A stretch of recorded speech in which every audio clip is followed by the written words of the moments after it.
Upon completing a dermatology residency at USC Medical Center, our honoree joined the faculty at Loma Linda University, but was drafted soon after into the U.S. Army and stationed at Reynolds Army Hospital. After his military service, he worked as Associate Clinical Professor of Dermatology at Loma Linda University for over 50 years, earning him the 50-year faculty pin. He has also been in private practice since 1968 and is still actively practicing today. In addition to his private practice, our honoree served for 41 years as chair of the Department of Dermatology at Riverside County Regional Medical Center, where he supervised medical students and residents.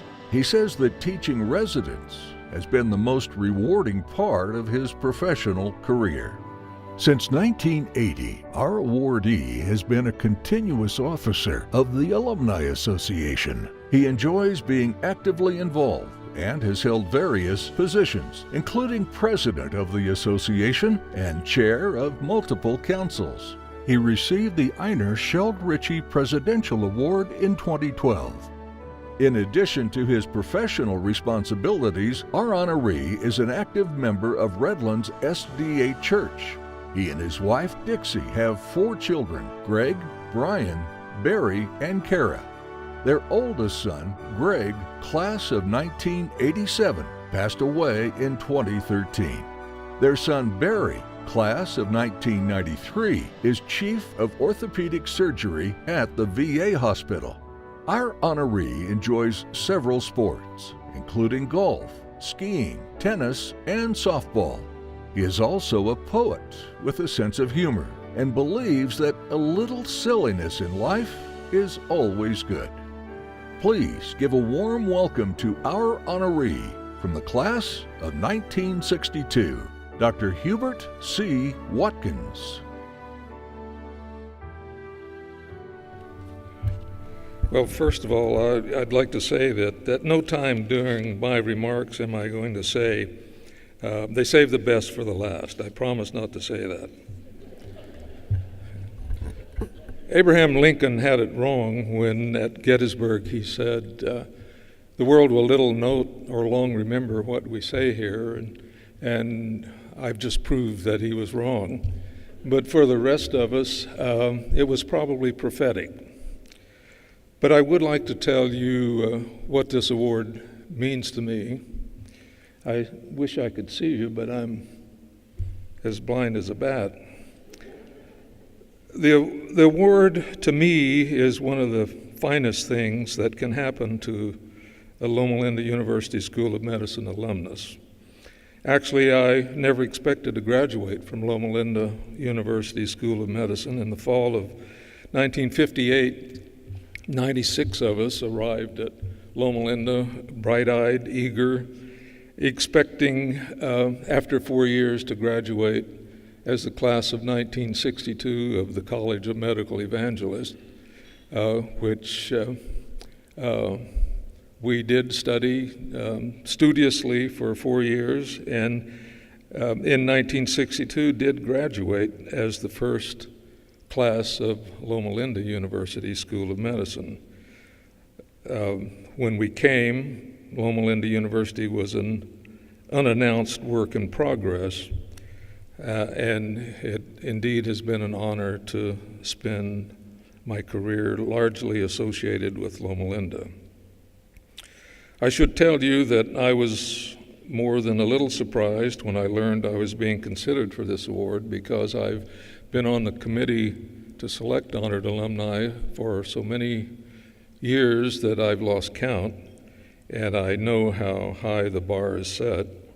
I reviewed CVs of 5, 10, even 15 pages extolling amazing local, national, even international achievements and honors. My 2-page CV pales in comparison.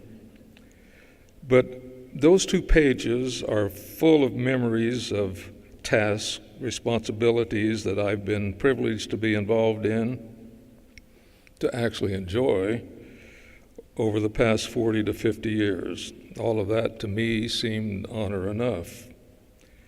In fact, my personal enjoyment has reached such a high level that I've chosen to call this award, for me at least, the Enjoyment Award, because I can't imagine anyone enjoying their professional and extracurricular activities any more than I have.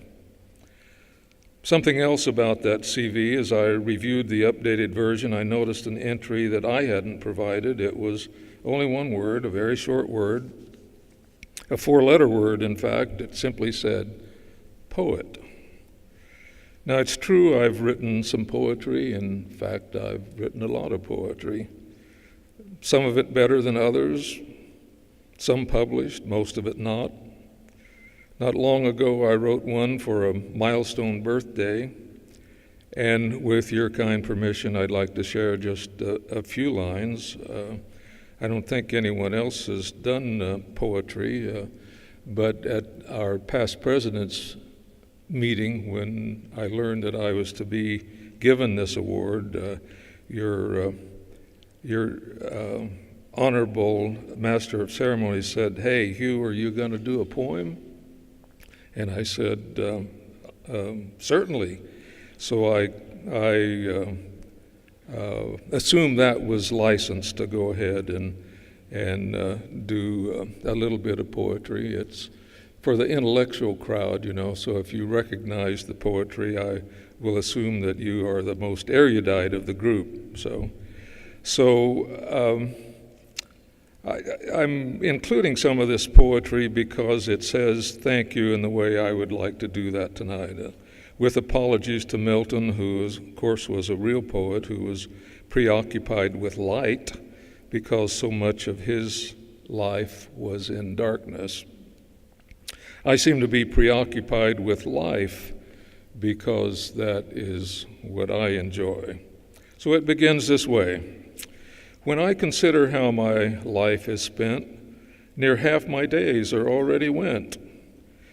Now at the age of 83, some of you may question just how that could be, but with transplants, Da Vinci's, and checkpoint chemotherapy, who knows? Stay tuned. We'll just wait and see. It goes on. One of these days I'm bound to retire. Who knows what mischief those days will inspire? If time should permit, and this is no lark, I'll try to discover the true speed of dark. Well, I've had a little more time to study that, and I recognized with sudden clarity that I actually already know the speed of dark. So what next? What will I do? Well, I'm not sure. But whatever it is, I'm sure it will be filled with wonder and curiosity. I once wrote that it's man's nature to wonder, I'm sure you all know, and wonder's the reason we know what we know. I think that's true. One of my favorite gospel singing groups recorded a song that asked a very simple question, and that is, if it weren't for the presence of the Lord in my life, where would I be? My mind can't even begin to go there. I'd like to extend that thought to all of us here tonight and suggest that most of us could ask a similar question, and that is, if it weren't for the presence of Loma Linda University in our lives, where would we be? As for me, I can't even imagine. So thank you. In my album of memories of milestones and heydays, this day is a standout. I'll remember it always. So to my colleagues and family, especially my wife, Dixie, of 61 years and counting, and our children, Greg, Brian, Barry, and Kara, and their families, Ruthie, Shelley, and Aimee, and now a fabulous new generation of 5 grandchildren, you have made my life full. So come along for the next half. It will never be dull. And to all of my friends, to the short and the tall, if you'll pardon my drawl, I'll just say thank y'all. And I do thank y'all very much.